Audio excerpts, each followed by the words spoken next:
প্রথমবার আমি দেখতে এসেছি এখানে এবং প্রথমেই দেখলাম যে এই মেলার মধ্যে অনেক কিছু করার আছে। যেভাবে আপনারা স্টল তৈরি করেছেন, এই স্টল গুলিকে আরো সুন্দরভাবে করা যেত।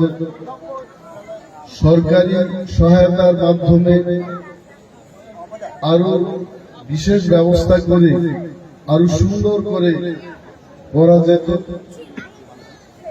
তার মধ্যেও নিজেদের উদ্যোগে যে প্রচেষ্টা আপনারা করেছেন তার জন্য অসংখ্য ধন্যবাদ।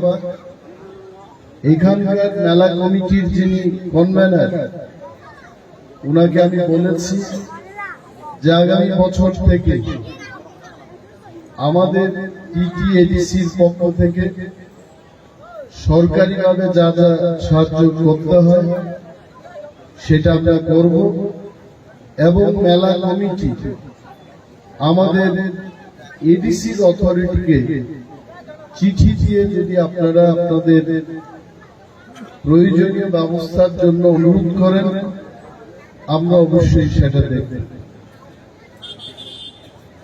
আসলে মেলা এটা রাজনীতির মেলা না, এই মেলাটা হচ্ছে সর্বসাধারণের একটা মেলা। এখানে রাজনীতির কোনো কথা আমরা বলবো না। তবে একটাই জিনিস, গণতন্ত্রকে যদি আমরা শক্তিশালী না করি, গণতন্ত্রকে যদি আমরা রক্ষা করতে না পারি, কোন মগ, কোন ত্রিপুরা, কোন রিয়া বা কোন দেবনাথ চক্রবর্তী সে তার নিজের সংস্কৃতি রক্ষা করতে পারবে। এবং ভারতবর্ষ একটা গণতান্ত্রিক দেশ। এই দেশের মধ্যে প্রতিটি মানুষের তার নিজস্ব অধিকার আছে। এই অধিকারকে যেন কেউ খর্ব না করে,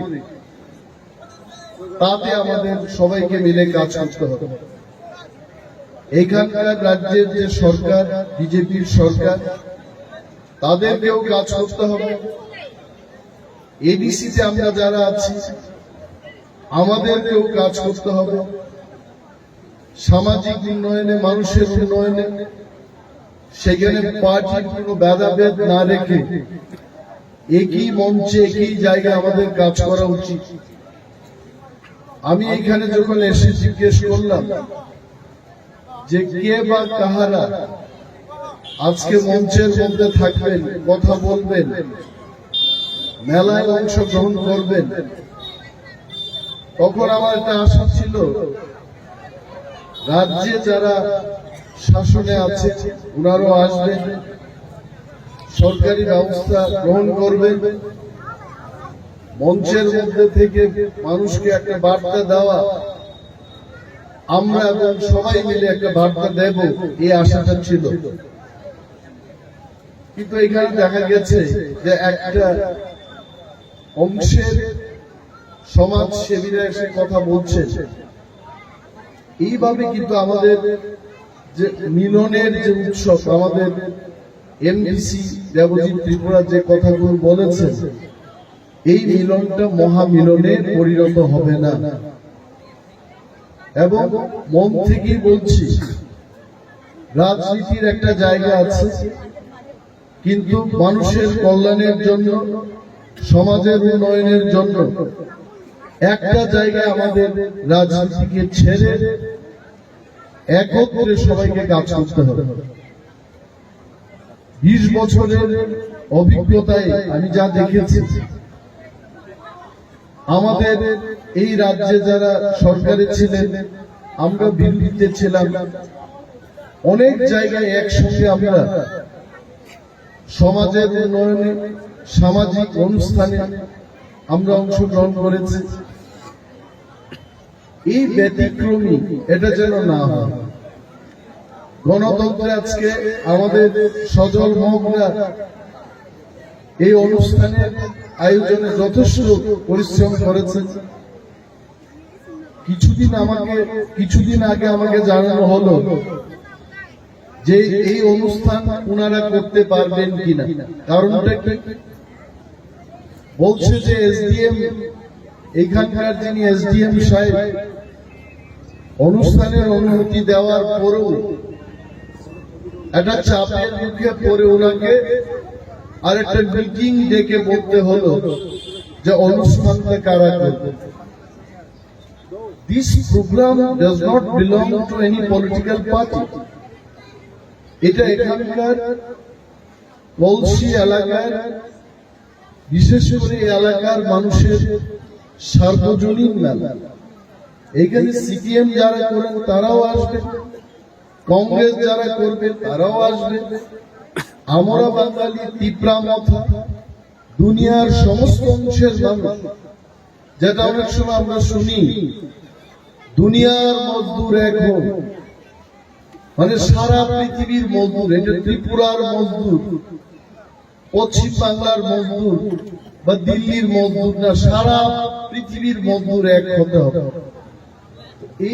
এই ধরনের একটা স্লোগান এই কলসি মেলাতে আমাদের তৈরি করা উচিত। দুনিয়ার মানুষ এক হোক, এখানে সবাই একত্রে আমরা এই মেলা যদি করি, এটাকে আরো সুন্দরভাবে করা যাবে। মহিলারা আমাদের ইন্ডিজেনাস প্রথায় পিঠা, এটাকে কি বলি আমরা, পিঠা তৈরি করছে। আমি তো এসেই 2-3টা পিঠা নিজেই খেয়েছি, ভেরি নাইস, খুব ভালো। তেল ছাড়া, তেল না দিয়ে পিঠা হয়েছে। এই যে ব্যবস্থা, ত্রিপুরার অনেক মানুষের কাছে এটা জানা নেই। তেল ছাড়া পিঠা হয়, আগরতলায় বসে অনেকের জানা নেই। এই মেলাটাকে যদি আমরা আরো বিশেষভাবে প্রচার করতে পারি, সোশ্যাল মিডিয়া, ইউটিউব, টিভি চ্যানেলের মাধ্যমে যদি এটাকে প্রচার করা যায়, এই সংক্রান্তি মেলায় খাবারের একটা মেলা হতে পারে। এখানকার স্থানীয় মহিলারা যারা পরিশ্রম করে শুকরের মাংস তেল ছাড়া, এটাকে তেল না দিয়ে যেভাবে ওনারা তৈরি করেছেন, এটা খাওয়ার একটা ব্যবস্থা আছে। অনেকেই এই সুযোগ গ্রহণ করতে চায়, তবে প্রচার করতে হবে, এটাকে প্রচারে নিয়ে যেতে হবে। রাজ্য সরকারকে যেমন প্রচার করতে হবে, এডিসি কেও প্রচার করতে হবে, স্থানীয় যারা প্রশাসকরা আছে, block development officer, SDM, DM লেভেলে এই প্রচারকে যদি আমরা করতে পারি, এই অনুষ্ঠানটা ত্রিপুরায় একটা আকর্ষণীয় মেলা হয়ে উঠতে পারে।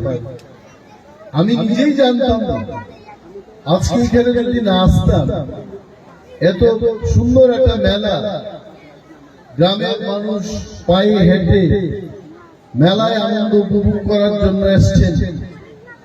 এই দৃশ্য, এটা this is not a political scene. এই দৃশ্যটা কিন্তু সার্বজনীন মেলাতেই আমরা দেখতে পাই। কলসি ব্যারেজে এই ধরনের একটা প্রোগ্রাম হবে, এটা কল্পনাও করা যায় না। জুলাই বাড়িতে এটা হতে পারে, শান্তির বাজারে হতে পারে, সাবরুম মেইন টাউনে এটা হতে পারে, কিন্তু গ্রামের দিকে এই ধরনের একটা মেলা সত্যি এটা আকর্ষণীয়। আমার ব্যক্তিগত পক্ষ থেকে এই মেলার শুভকামনা আমি করব।